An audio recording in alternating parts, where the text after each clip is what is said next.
Hello and welcome back to the channel, and it's a slightly different video this time because I'm not in a full electric car.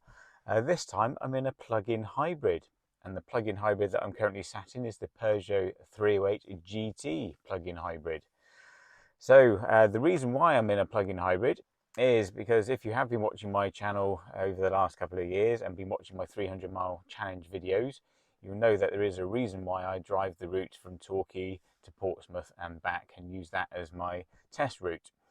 For those of you who don't know, when I was self-employed in the mid-2000s, I was doing a lot of driving for my job, and one of the journeys that I had to do fairly regularly was Torquay to Highbury College in Portsmouth and back on a Sunday to do a day's work. And it's pretty much a 300-mile round trip. Now, the car that I had at the time that I used to do those journeys was a 2-litre petrol Honda Accord, a 2004 Honda Accord. And that car, brand new, cost £16,650. Now, it is now 2024, and I wanted to see how much progress had been made with petrol engine technology and the introduction of hybrid. How much progress has been made MPG-wise between my 2-litre petrol Honda Accord from 20 years ago to now. Now, my Honda Accord would do that round trip at about 42 miles per gallon and use half a tank of fuel. It had a 65-litre fuel tank, nice big fuel tank.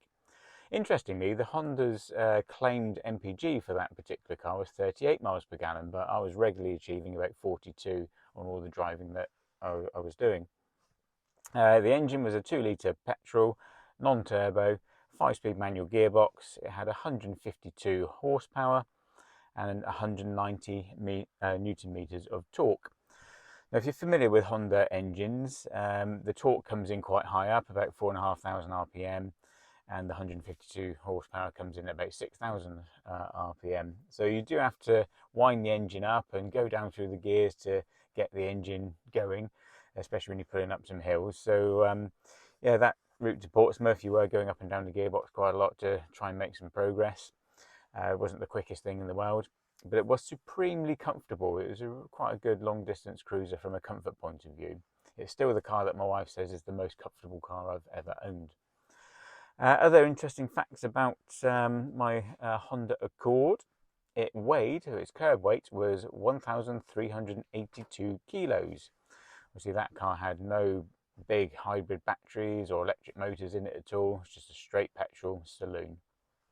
Now, this car that I'm currently sat in is 20 years younger than that Honda Accord, and this car cost brand new £42,270. It has a 1.6 litre turbocharged petrol engine and an electric motor.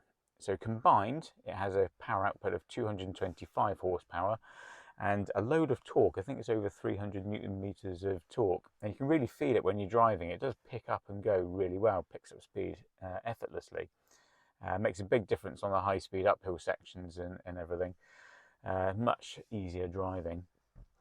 Now, it is much harder to work out a claimed MPG on a plug-in hybrid because it will do, or this car will do up to about 30-34 miles on electric alone before the engine kicks in. Now, the manufacturer's claimed combined cycle MPG for this car is 242 miles per gallon. Now, in the long run, it's never going to do that. That's why it's quite hard to calculate MPG on a plug-in hybrid, because if you do less than 20 miles a day, you charge it at home, you never have the engine on, it will do about 1 million miles to the gallon. If you just whack it on a motorway and do 300, 400, 500 miles in a run, what MPG will it do then? I guarantee it won't be 200 odd miles per gallon. If it's anything over 60, it's probably doing really well. So I thought this would be an interesting test, just to see what sort of progress has been made in the 20 years between those two cars being produced. So I'm actually recording this the other way around. I'm recording this intro after I finished the test. Now, the reason for that is that when I left this morning, it was completely dark. You wouldn't have been able to see me. It'd be like listening to the radio. So I thought I'd record the intro afterwards while it's daylight. So I actually know the result of the test, but you're going to have to watch the video to find out, because it was quite interesting. There's some interesting little bits that I picked up on the way. So hope you enjoy it and find it interesting, but I certainly did.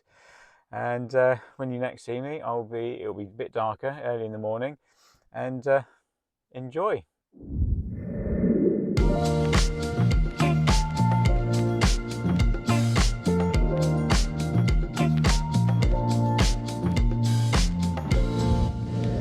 Right then, first checkpoint of the journey. I've just come off the A30 at Honiton. Now, the vast majority of the drive from Torquay up to this point has been in hybrid mode, apart from the first 3 miles, which I did in full electric. And I'm averaging 48.6 miles per gallon so far. So not a stellar MPG so far, but I have been running at 70 miles an hour for most of the journey. So I'm just going to get to the top of this hill, and then I think I'll put the car back in full electric mode. I still have 19 miles of electricity to play with. But what's quite interesting as well, since I've had the car in hybrid mode, the car hasn't saved the charge that I had originally. So I still had 24 miles of electric when I put it into hybrid. But I've now only got 19 miles of electric. So it does seem to eat into the battery, even though it's running in hybrid mode. So I'll keep an eye on that every time I'm running in hybrid mode for the rest of the journey, see if it does continue to eat into that. But from now on, most of the journey up until the M27 is A and B roads. So this is where hybrids, hopefully, will start to claw back some MPG. It's quite foggy at the moment as well, so I can't drive at the national speed limit, so I have to drop my speeds because it is quite foggy. Hopefully the weather will improve along the route. Right, so let's put it back into electric mode. Let's get a few MPG back. I'll probably catch up with you in about another 35 miles when I'm at Dorchester probably, so that's the halfway point to Highbury. So I'll see you in a bit. Right, so I've just passed Dorchester now, so I'm at the halfway point to Portsmouth. And as you can tell, the sun has come up nicely. It's really bright, right in my face. Lovely. And I'm stuck behind a Daewoo Matiz, a lovely straight piece of 60 mile an hour road and barely above 40. And back along, I was stuck behind a bright yellow Kia Picanto doing the same thing, 60 mile an hour road, good visibility, dry road, doing about half the speed limit on a Sunday morning. Why? Never mind. But my fuel economy has improved. I've been using a mixture of electric mode and hybrid. So in the slower sections, I've been flicking the car into electric mode, and on the higher speed sections, putting it into hybrid. Although behind this Matiz, I might as well be in electric mode now. Don't know why I've left it in hybrid, never mind. So my fuel economy has gone up to 55.3 miles per gallon. So I'm starting to get into diesel territory MPG now on this type of route. I am showing 13 miles of electric left in the hybrid battery and 335 miles of fuel remaining. So this was never about whether this car would do the round trip on a tank of fuel. It would do that easily, no problem at all. It's more about the progress in 20 years of fuel economy and what this hybrid will do over 300 miles fuel economy wise. Right, so what I think I'll do is catch up with you around about the M27 just to see how things are going then, because I reckon I will be needing a wee and I might have to stop at the services. So around about that point I'll catch up with you then.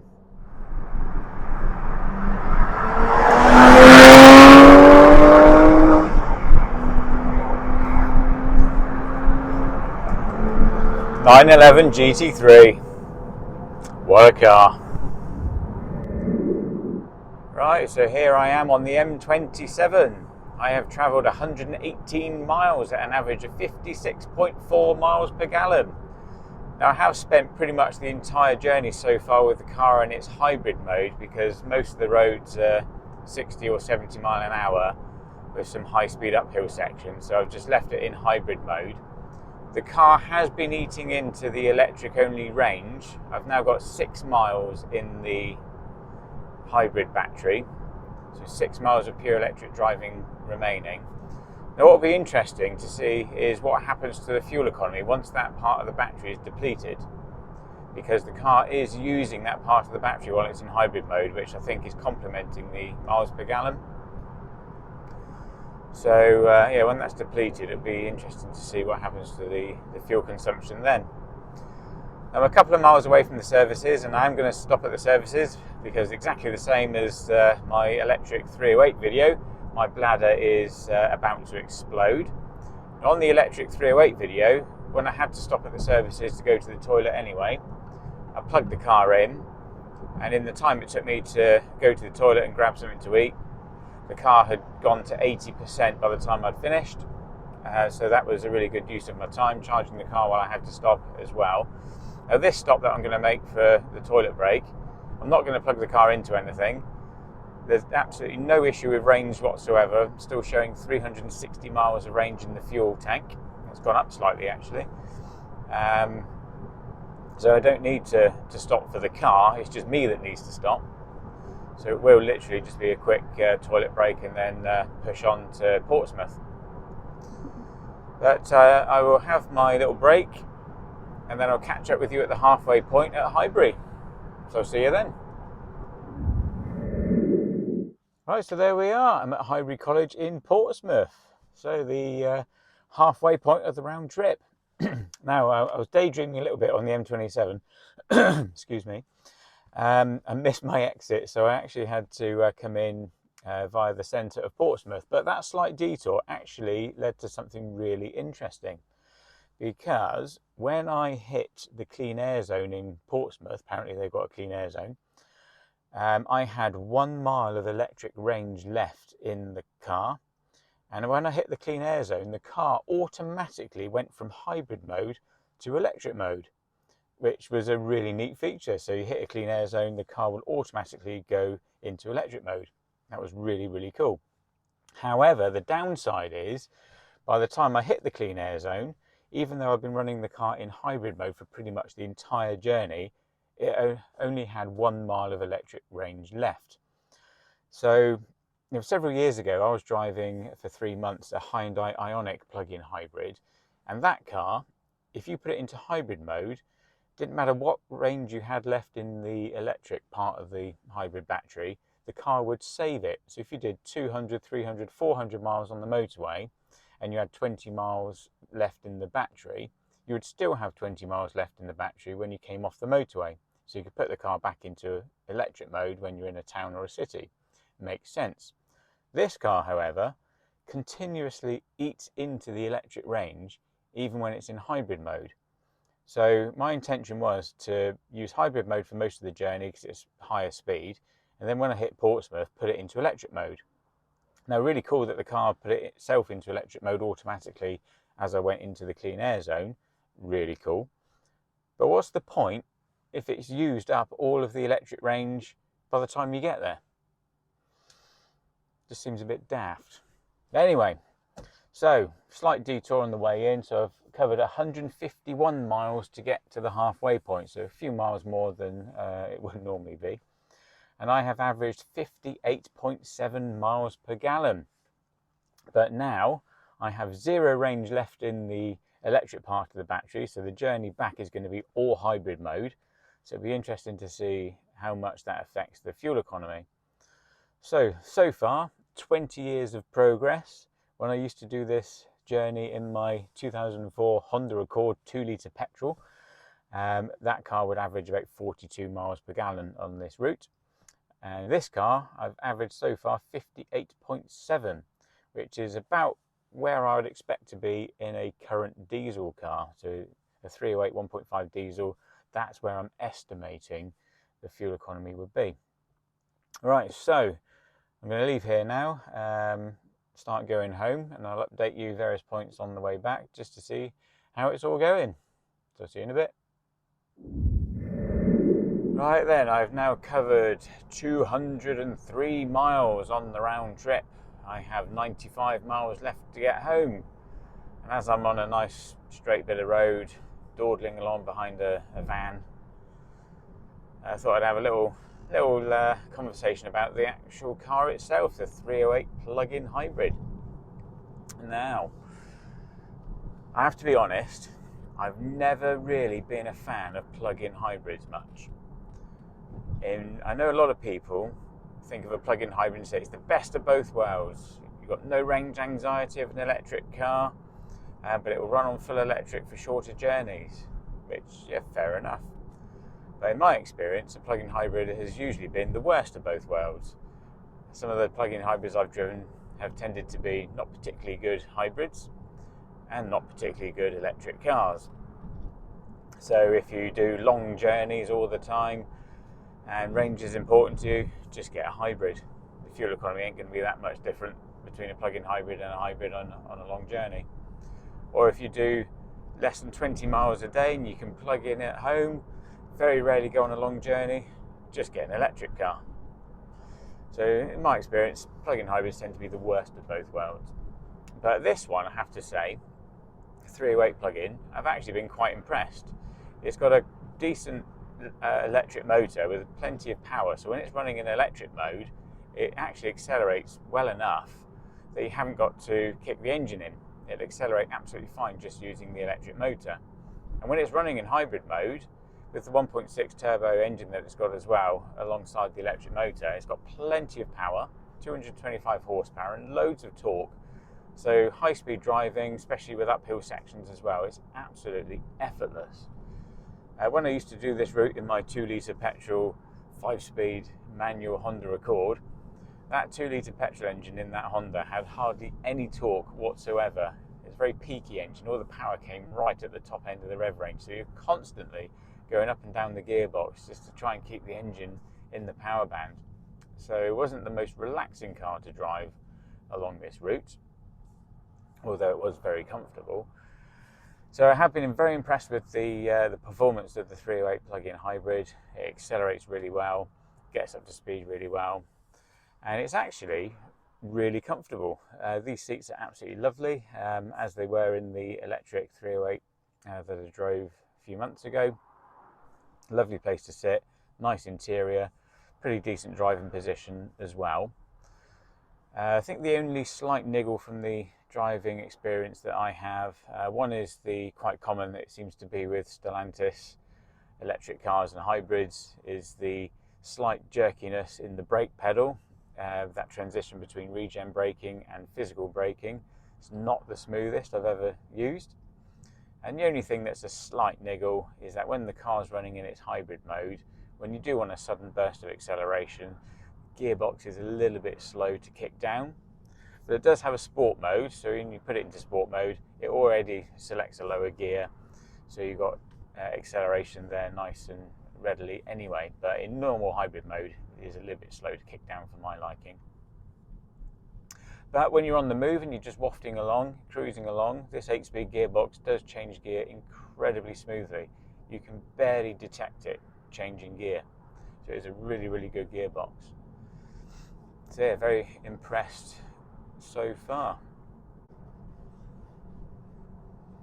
And the update on the fuel economy, now that I'm just over 200 miles in, and as expected, it has dropped a little bit now that I've got no electric only range left in the battery. It has dropped back to 56.4 miles per gallon.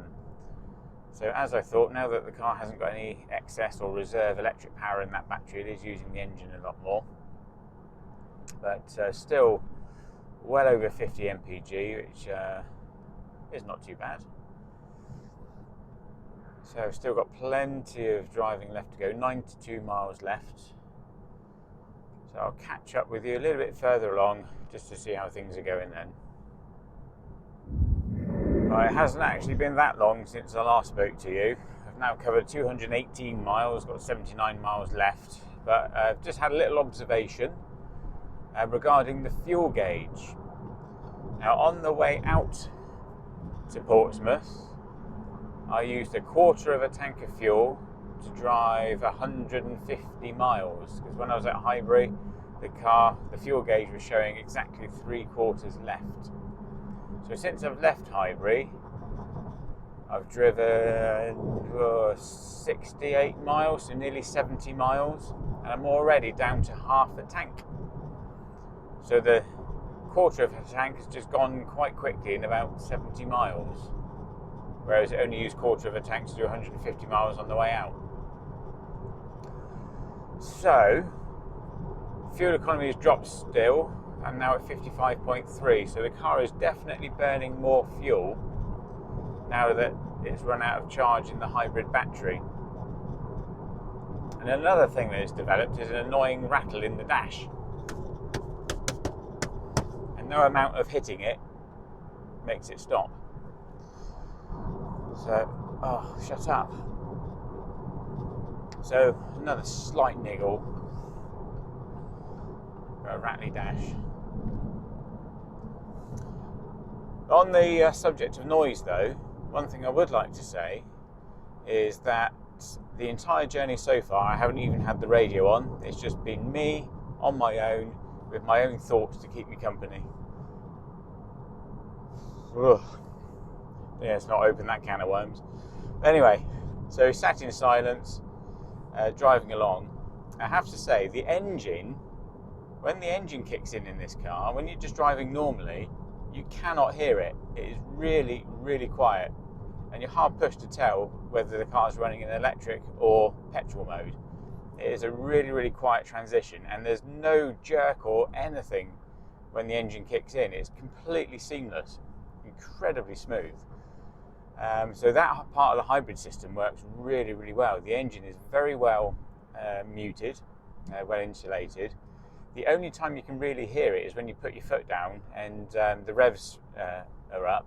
That's the only time you can hear the engine. I mean, I'm cruising along now. The engine is on apparently. I can't hear it. Now it's just switched off because I've just lifted off the accelerator. It's running in electric mode.